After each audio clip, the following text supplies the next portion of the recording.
இல்ல அப்பனும் இல்ல ஆறுதல் சொல்ல ஆளில்ல ஆசைப்பட்ட வாழ்வும் ஒண்ணு அவளுக்கு இங்கே சேரல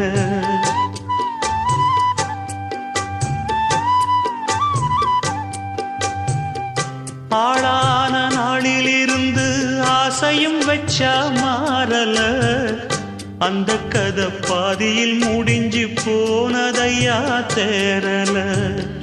பச்சை மண்ணு ஒன்னால பல பழி சுமந்தா தன்னால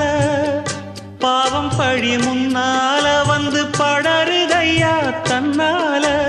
கஷ்டத்தை மட்டும் தூக்கி சுமக்கும் கண்ணி இவதா சின்ன மகதா உத்தமிரத்தினந்தா இங்கே மானமுள்ள பொண்ணு ஒண்ண மனந்துடிக்க விட்டாக மறுதலிக்க வச்சாக